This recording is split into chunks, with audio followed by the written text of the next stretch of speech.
네, 안녕하십니까, 여러분. 외식산업론 12주차 1강 강의 진행합니다. 자, 12주차의 그 강의 주제는요, 외식업체의 선택 속성에 대한 이해입니다.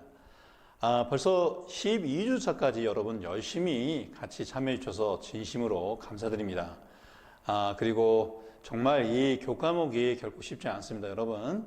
그래도 포기하지 않고, 그리고 대다수의 제자 여러분들이 모두 다 참여하신 것으로 보여지고, 그리고 여러분들이 그 열심히 참석해줬던 그 의지에 진심으로 감사드립니다.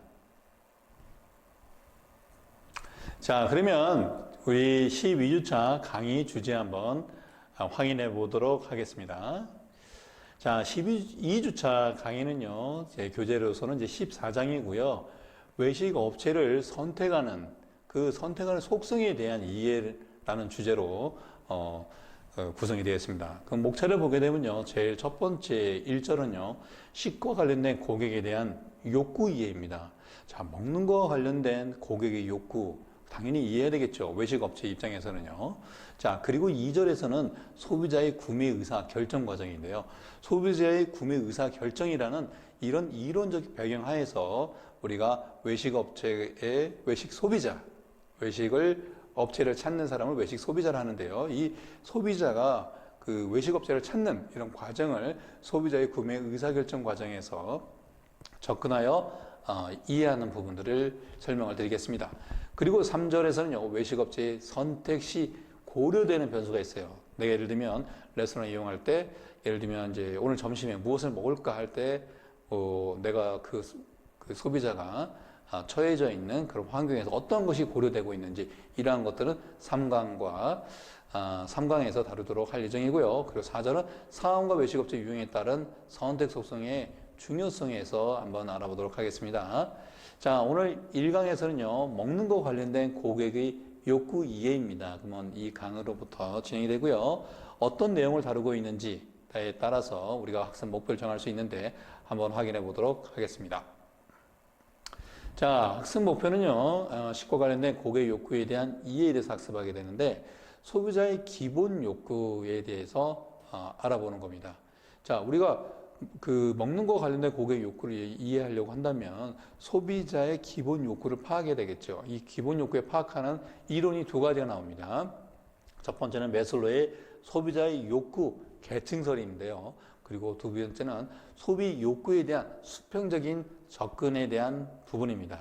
자, 이 부분 하나씩 확인해 보도록 하겠습니다. 자, 그러면 제일 먼저 이제 외식과 관련된 고객의 욕구 이해입니다.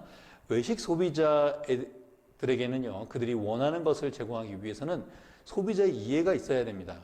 즉, 외식업체를 선정하는 과정에서 소비자들이 고려하는 공통적인 변수가 무엇인가에 대한 이해도가 있어야 하는데요. 외식업체의 유형과 그다음에 장소, 여기서 말하는 유형이라는 외식업체의 종류, 분류라고요. 이야기할 수 있겠죠. 그 다음에 시간, 상황, 그리고 인구 통계적인 특성에 따라서 중요시되는 변수들이 무엇인가를 구체적으로 연구할 필요가 있다는 것입니다. 자, 그러면 외식을 하는 동기는 무엇일까요? 자, 이런 상황에서 보게 되면 개인적인 동기와 사회적 동기로 이제 구분할 수가 있겠습니다.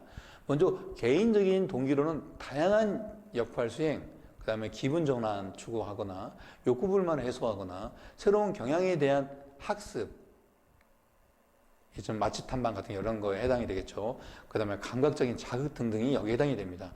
지나다니다가 아주 멋진 또는 내가 얼마든지 구매가 가능한, 내가 방문이 가능한 그런 외형적으로 있는 그런 감각적인 자극도 영향을 미치게 되는 거죠. 다음은 사회적 동기인데요. 이 사회적 동기는 사회적인 경험이나 동호인과의 의사소통, 동료들과의 어떤 일체감, 자기 표현에 의해서 외식을 갖게 됩니다. 즉, 외식을 하는 동기는 개인적 동기와 사회적 동기로 나눌 수 있다 정도로 이해하시면 되겠습니다. 자, 그러면 소비자의 기본 욕구부터 한번 파악해 보도록 할게요. 자, 그러면 우리가 소비자의 기본 욕구를 파악하기 위해서는요, 소비자에 대한 정의와 그 다음에 소비가 무엇인가라는 개념을 알아야 될 것 같습니다. 먼저 소비자에 대한 정의를 확인해 보겠습니다. 사회 통념상 일상생활을 영위하기 위해 제품을 구매, 사용, 소비하는 사람을 소비자라고 합니다. 제품을 구매해서 사용하고 소비하는 사람을 소비자다. 그러면 소비는 무엇일까요? 일반적으로 사전에 있는 내용 한번 읽어드릴게요.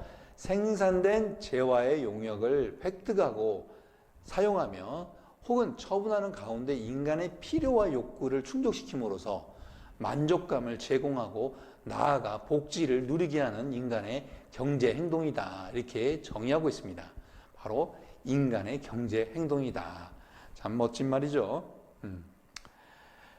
이렇게 굉장히 어렵게 설명하고 있습니다만 실질적으로 이제 소비하는 이런 경제 행위다 정도로 이해하시면 될 것 같아요. 자, 그러면 소비자의 구매 행동의 유발 요인은 무엇일까요? 소비자의 구매 행동 어떻게 하면 왜 유발하는 것일까요? 이 질문을 물어보지 않을 수 없죠. 자, 그래서 이 부분에서 한번 알아보겠습니다. 소비자들은요, 일상생활에서 여러 가지 제품을 구매하게 되는데 이와 관련된 구매 행동은요, 구매 당시 특정 욕구를 충족시키기 위한 것이므로 소비자의 구매 행동을 유발하는 근본적인 이것은 바로 욕구라는 겁니다. 즉 소비자의 구매 행동의 유발 요인은 욕구다는 겁니다. 특정 욕구를 충족시키기 위한 것이기 때문에 결국은 욕구라는 거죠. 즉 이 욕구는요, 소비자의 구매 의사 결정 과정에 중요한 핵심적인 요인이죠. 그래서 소비자의 구매 의사 결정은 욕구를 충족시킬 수 있는 그런 대안을 선택하는 과정이다라고 볼 수 있고, 이 욕구의 환기를 문제를 인식하거나 그리고 의사결정을 문제 해결로 볼 수 있다는 것이죠. 즉 여기서 말하는 환기라는 것은 무엇이냐? 소비자 행동론에 나온 그 용어인데요. 환기는 주의, 어딘가 내가 그 주의를 보는 거 있잖아요. 주의한다. 그때 그 주의 할 수 있는 것, 그다음 여론, 생각 따위를 불러일으키는 것을 환기시키는 겁니다.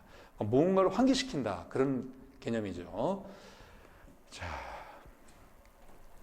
자, 그러면 이 소비자의 기본 욕구에서요, 이거를 이해하려면 두 가지 이론이 있다고 그랬었죠. 첫 번째, 메슬로우라는 미국의 심리학자가 있는데요. 이 심리학자가 제안한 소비자의 욕구 계층설, 다른 말로는 단계설이라고 있습니다. 단계설이라고 하고, 그 다음에 소비자의 수평적 접근이 있는데, 먼저 소비자의 욕구 단계설, 즉 계층설에 대해서 알아보도록 하겠습니다.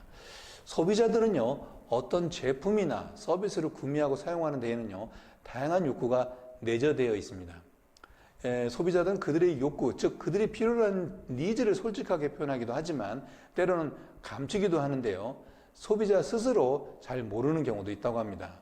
이에 대하여 미국의 심리학자 메슬로는요, 인간은 부족한 존재이다 라고 정의하고요, 가정하고 그러니까 인간은 부족한 존재이다라고 가정하고요, 이미 충족된 욕구는 인간 행위 동기를 유발하는 요인이 아니다라고 주장합니다. 그러니까 충족된 욕구는 더 이상 인간 행위에 유발되는 요인이 아니다라고 하는 거죠.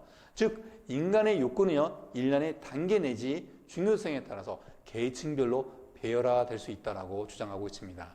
그러면 메슬로우의 그런 주장하는 욕구 단계에 대해서 알아보도록 하겠는데요. 메슬로우는요, 사람들이 욕구에 대한 위계설을 주장하고 있는데, 이는 사람들은 좀 더 근원적인 욕구가 만족되고 나서야 상위 욕구를 충족시키려는 경향을 보인다는 것입니다. 인간의 욕구가 계층을 형성할 수 있는데요, 높은 차원의 이 고차 욕구는요, 낮은 단계 저차 욕구가 충족될 때 바로 동기부여 요인으로 작용한다는 점을 그림 14-1과 같이 설명하고 있습니다. 여기 보게 되면 이제 그림이 이제 14-1인데요. 작은 글씨를 잘 안 보일 수도 있겠죠, 여러분. 제일 밑에 생리적 욕구, 그 다음에 안정의 욕구, 그 다음에 소속의 욕구, 그 다음에 이제 존경의 욕구, 자아 실현의 욕구가 있는데요. 각각 항목에 대해서 자세하게 좀 알아보도록 할게요. 자, 그러면 이제 생리적인 욕구 먼저 알아보도록 할게요. psychological 생리적 욕구요. 욕구 체계의 최하위에 위치해 있으며 이는 생활을 하는데 가장 필수적인 욕구라고 볼 수 있는 것입니다. 예를 들면 배고프면 먹고, 그 다음에 먹고 싶고, 목마르면 물을 찾고요. 그 다음에 피곤하면 쉬고 싶은 욕구가 바로 여기에 해당이 됩니다. 다음은 이제 안전에 대한 욕구인데요. 안전에 대한 욕구, 생리적 욕구가 어느 정도 충족이 되면 계층상 다음 단계 욕구로 넘어가게 되는데, 즉 안전 혹은 안정의 욕구가 인간의 활동을 지배하기 시작하는데 위험, 손실, 위험으로부터 보호받고 싶고 하는 욕구입니다. 안전에 대한 욕구, 생리 욕구가 충족이 되면 안전에 대한 욕구로 넘어가게 되고 다음 단계를 보게 되면 사회적 욕구입니다. 사회적 욕구는요, 애정을 주고받는 것, 그리고 다른 사람들과 교제하고 그들에 의해 받아들여지는 자신의 사회 집단의 한 부분으로 느껴지는 것을 포함하고 있습니다. 다음은 이제 자존감에 대한 욕구인데요. 존경의 욕구, 성취, 능력, 자신감에 대한 욕구를 의미하며 이러한 욕구가 충족되지 못하면 신경 과민이나 무기력, 열등감에 사로잡히게 된다고 합니다. 자, 그리고 마지막에 이제 자아 실현의 욕구인데요. 계층상 가장 높은 욕구로서 개인의 잠재력을 실현하려는 욕구와 능력을 완전히 활용하는 욕구라고 정의하고 있습니다. 즉, 사회적 욕구, 자존감에 대한 욕구, 자아 실현 욕구. 제일 처음에 뭐라고 그랬죠? 생리적 욕구, 안정의 욕구, 사회적 욕구, 자존감에 대한 욕구, 그 다음에 자아 실현에 대한 욕구이다. 이렇게 낮은 단계부터 충족이 되면 단계별로 올라간다는 욕구 단계설에 대해서 설명을 드렸습니다. 이러한 욕구 단계설에 의해서 뇌수랑을 한번 분류해 볼 수가 있겠는데요. 교재에서 분류한 내용을 한번 살펴보겠습니다. 자, 뇌수랑에서 적용하여 목마름과 배고픔을 해결하는 식사를 갖다가 이제 대중식당이라고 할 수 있겠죠. 이렇게 보게 되면요. 생리적 욕구겠죠. 다음은 이제 풍족한 음식과 안정의 분위기를 제공하는 뇌수랑을 볼 수 있겠고, 그리고 이제 다른 사람들과 상호작용하며 교제하는 등을 포함한 사회적 욕구를 충족시키기 위한 식사 제공하는 뇌수랑, 그리고 자신과 다른 사람을 즐겁게 하는 식사를 제공하는 뇌수랑, 그리고 마지막으로 보편타산성을 넘어서 일탈의 차원으로 음식을 즐기는 미식가적인 부분이나 유의적인 식사를 제공하는 뇌수랑이 여기에 해당이 되고 있겠습니다. 자, 선생님의 별명이 뭐죠? 바로 미남입니다. 외식에 미친 남자. 그래서 미남입니다. 미남. 바로 이게 미식가적인 바로 이 표현이 바로 뭡니까?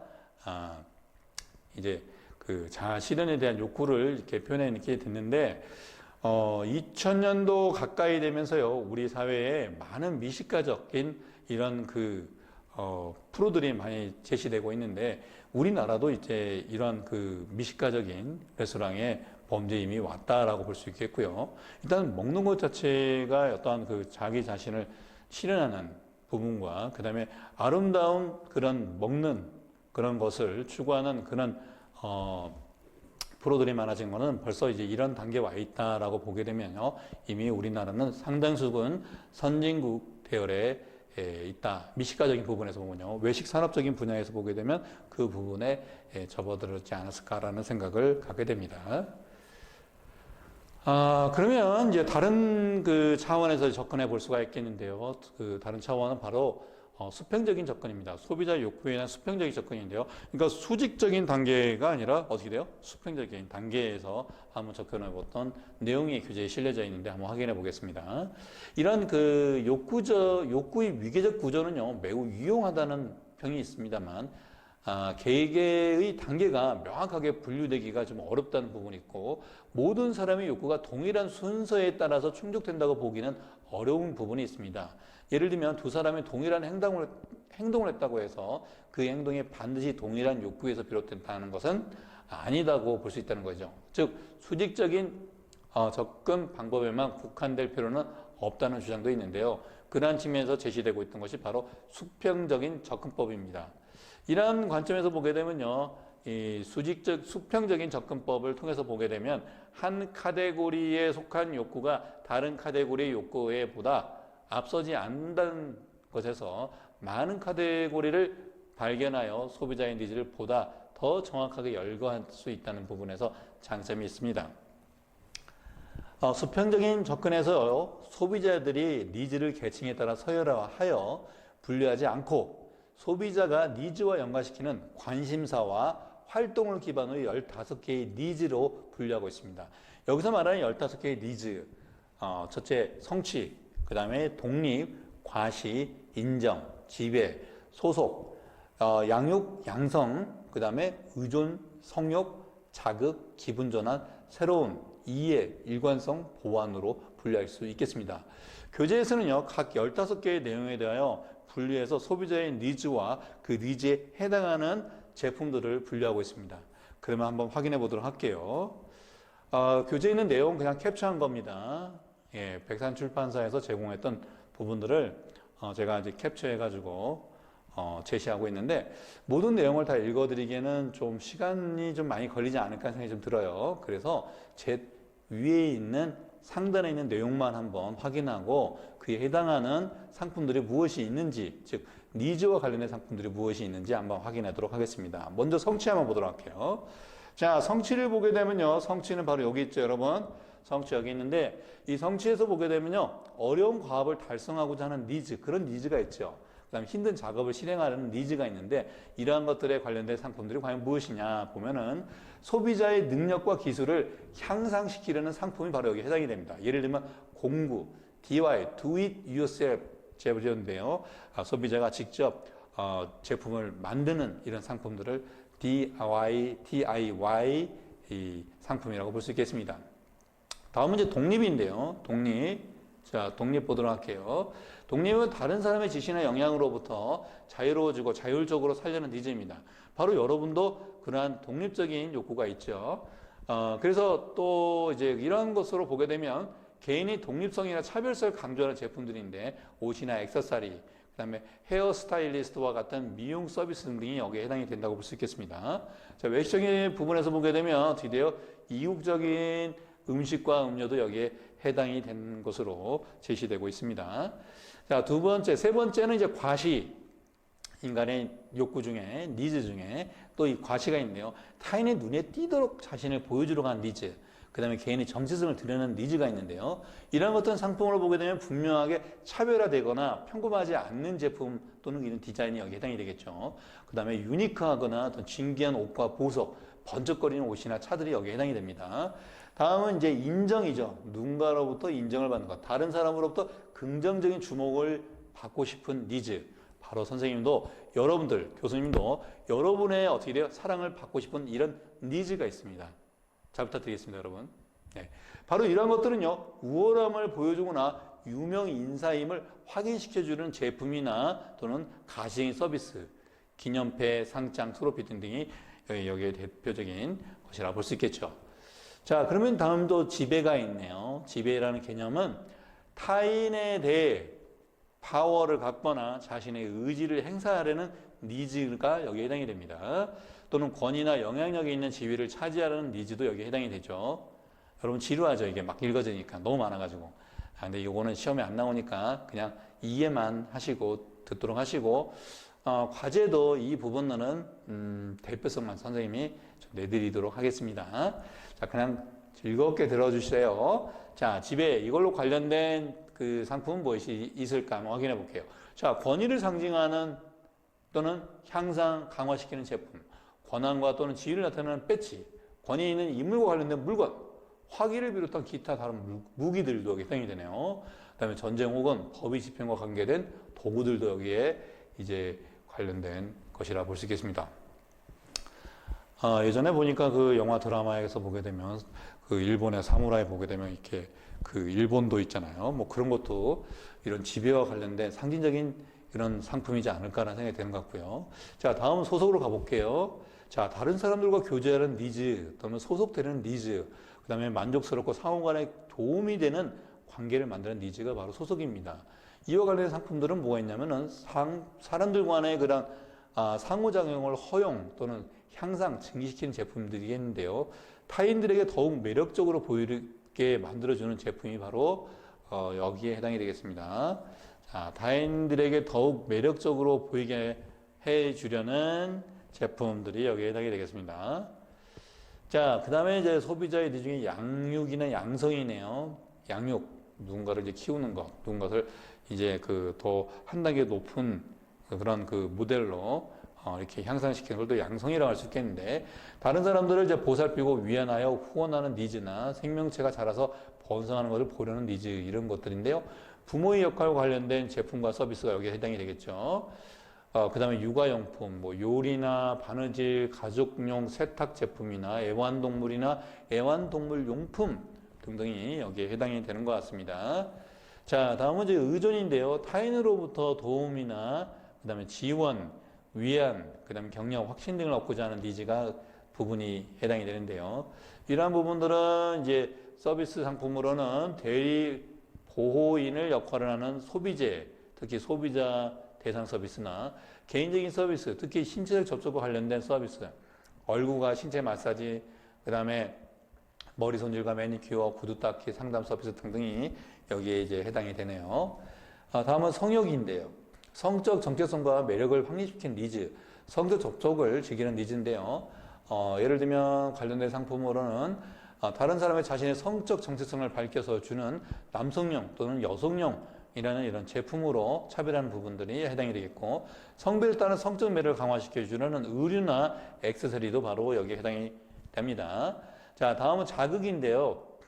이거는 그 교재가 제대로 좀 그 캡처가 안 돼가지고 선생님이 사진을 직접 찍어가지고 여기 올려놓았습니다.